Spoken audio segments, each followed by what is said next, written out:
हाँ जी गुरु जी, पहले तो मेरे को ये बताइए कि जैसे सुबह मैं अमृत वेले उठती हूँ, ठीक है, उठ के सबसे पहले मैं पाठ करती हूँ, जो भी ग्रंथ साहब के अकॉर्डिंग नित्य जिसको बोलते हैं वो करती हूँ। नित्य करने के बाद मैं ध्यान में बैठती हूँ, लेकिन मुझे वो वाला तरीका बताओ जिसमें मैं 10वें द्वार तक पहुँच सकूँ। इसमें मैं क्या कर सकती हूँ, कैसे बैठूँ?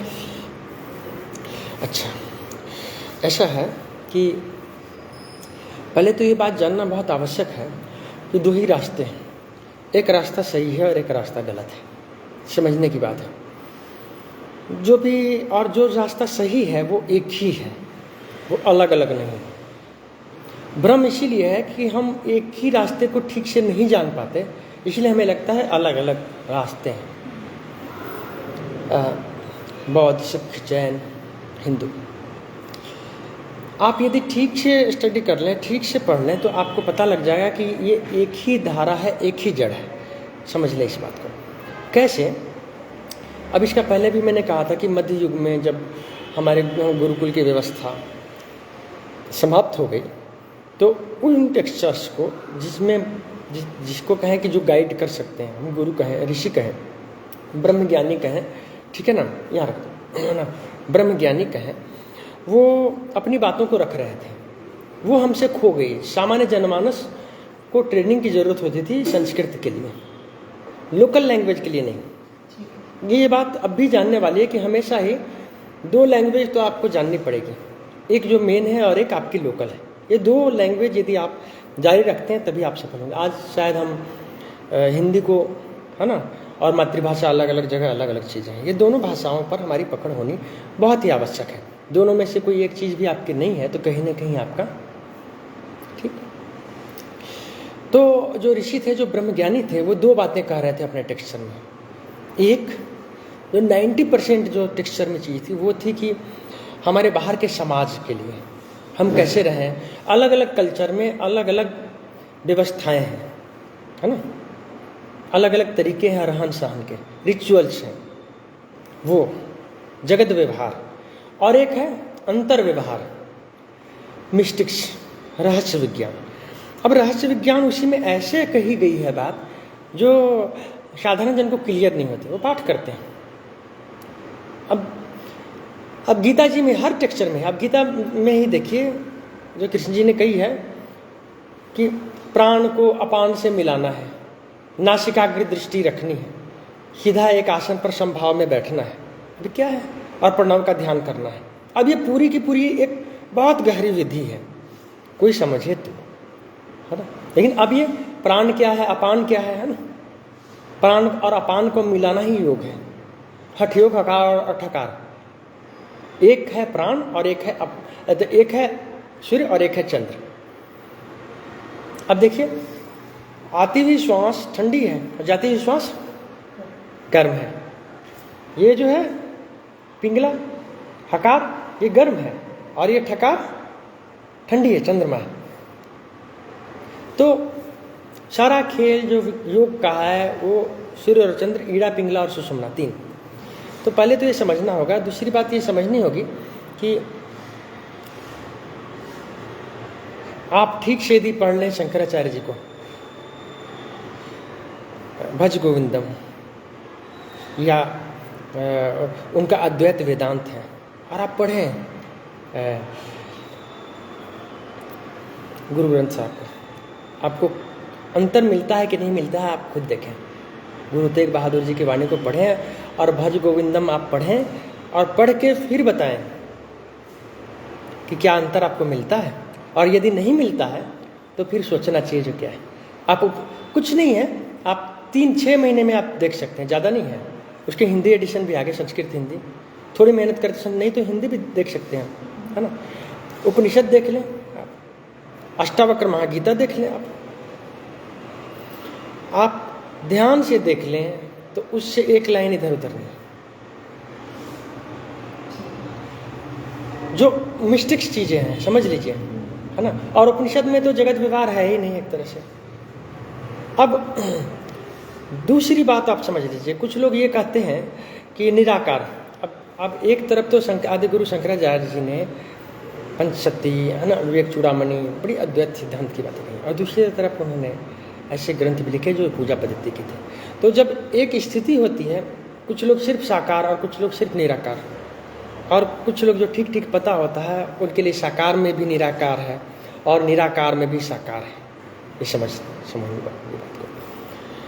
तो बेसिक्स पहले थोड़ी सी क्लियर होनी चाहिए, ध्यान, तभी हम समझ पाएंगे। क्योंकि यदि मैं कोई भी बात बताऊं मान लीजिए और वो आपको लगा कि वहाँ पर नहीं है, कहीं दूसरी बात तो नहीं बताई जा रही है, तो आपको समझना होगा कि बात अलग अलग नहीं। यदि बात है तो रास्ता ऋग्वेद का पहला मंत्र आप देख लीजिए, जो पहला वेद है, और गुरु ग्रंथ साहब का जो पहला जो मूल मंत्र है वो देख लीजिए आप,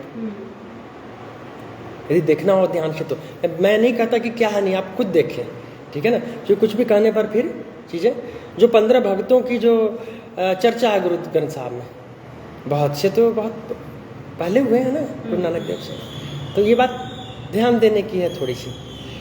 दूसरी बात,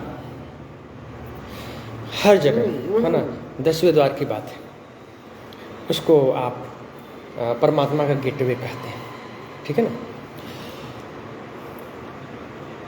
शिव नेत्र, थर्ड आई इसलिए तीसरी आंख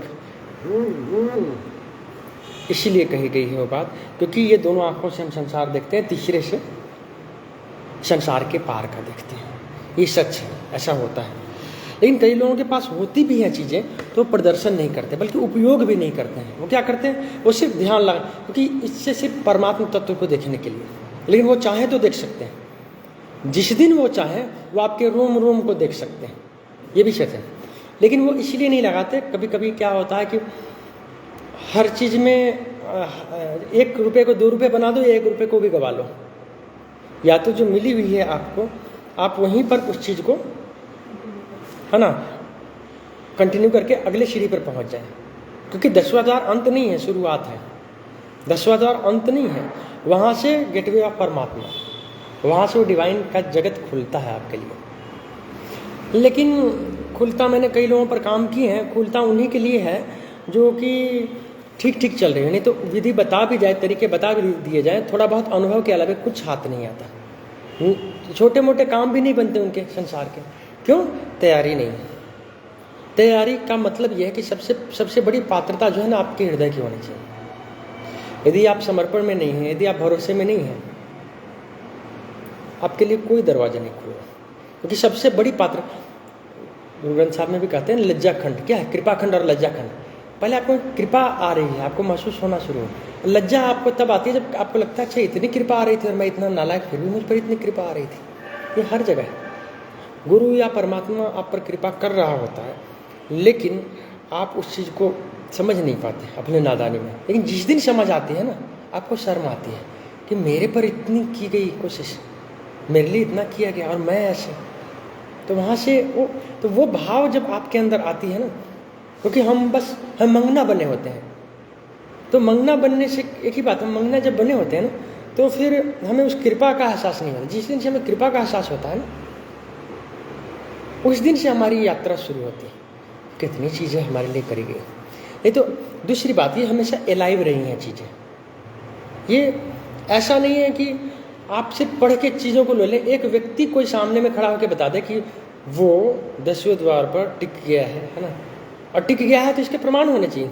यदि कोई कहता है ना, वो यदि चाहते तो आपके रोम रोम की जानकारी को बता सकता है, और आपको 10वें द्वार पर भी एट ए टाइम बड़े अनुभव भी करवा सकता है, प्रकाश का या नाद का या बड़ी चीज़ों का, है ना।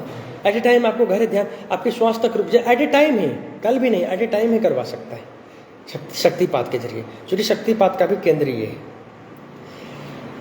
अब तो एलाइव किसी को खोजना पड़ेगा आपको, स्वयं से नहीं होता। आज तक किसी का नहीं हुआ।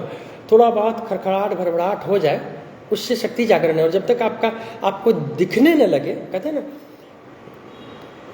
प्रकाश अंतिम चीज है, और प्रकाश जिस दिन आपको दर्शन होने लगे, समझिए कि आपका काम ठीक है ना।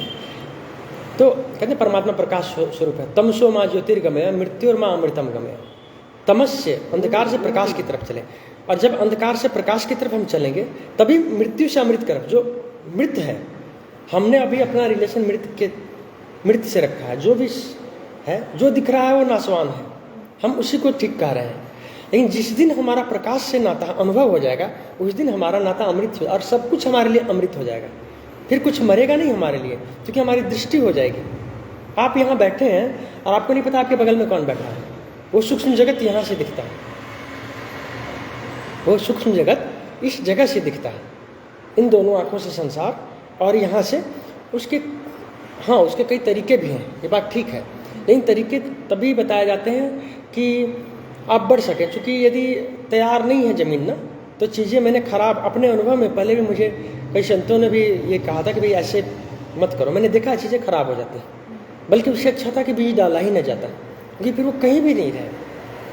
तो जब भी ठीक ठीक कोई साधना होगी आपकी, तो ऊर्जा यहाँ तक आएगी, चाहे आप, हाँ यहीं पर आएगी, यहाँ पर आपके प्रेशर आएगा, यहाँ कुछ, चाहे आप पाठ करें, पूजा। लेकिन समझिएगा, आज्ञा चक्र और गुरु चक्र दो होते हैं। एक निरालंबपुरी है, त्रिकुटी, और भ्रिकुटी में अंतर है। भ्रिकुटी और ये त्रिकुटी, यहाँ पर तीन नाड़ियाँ जो मिलती हैं, ईड़ा पिंगला और सुषुम्ना। ईड़ा पिंगला और दोनों जब चलती है सुषुम्ना, मूलाधार से त्रिकुटी। तो गुरु का अंतिम उद्देश्य होता है आपको गुरु चक्र पर बिठा देना। समझिएगा, मैं आज्ञा चक्र की बात नहीं कर रहा, मैं निरा गुरु चक्र पर जिस दिन आपकी स्थिति को कर दी जाती है, फिर गुरु निश्चिंत हो जाता है।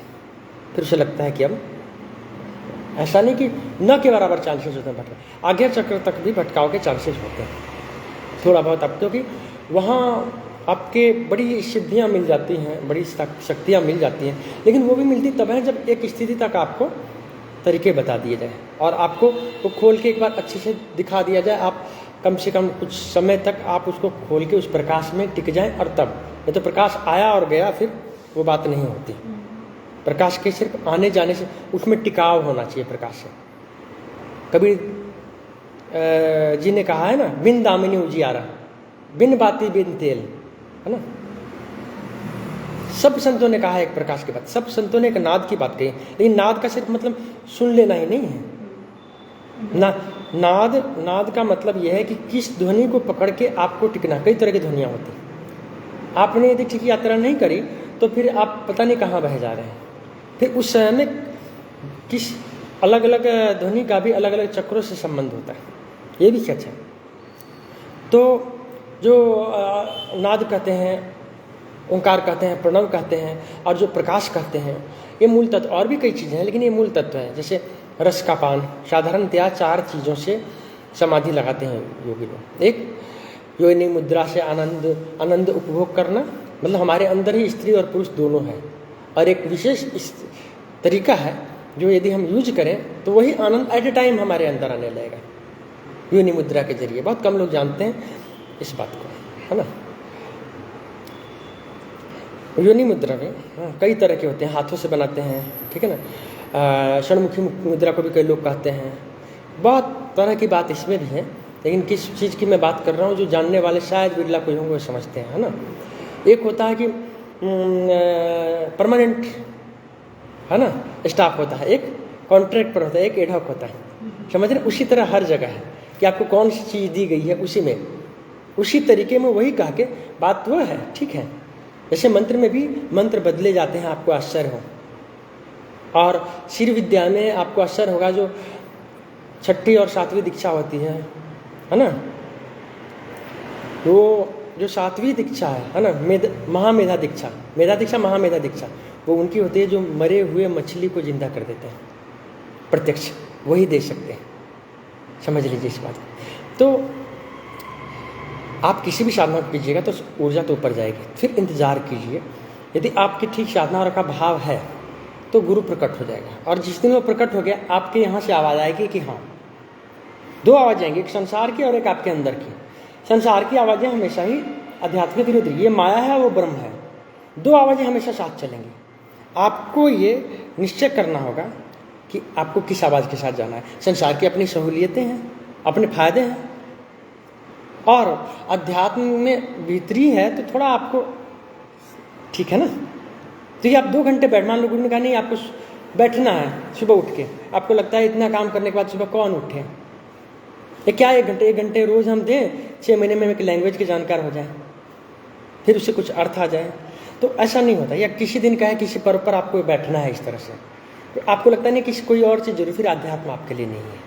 तो इसीलिए देखते जानते हुए भी कई गुरु लोग इंतजार करते हैं, क्योंकि कच्चे घड़े में देने से चीज़ें खराब। आपके पकने का, आप जो प्रक्रिया कर रहे हैं, जहाँ कर रहे हैं करते रहिए, सबसे पहला सिद्धांत। उससे क्या होगा, आपका पकना होगा। जिस दिन आपका पकना पूरा हो गया, उस दिन क्या होगा, जब वो चीज़ प्रकट होगी तो फिर आप भटकिएगा नहीं तो पहले दे देने से चीज़ें भटक जाती हैं, टूट जाती हैं।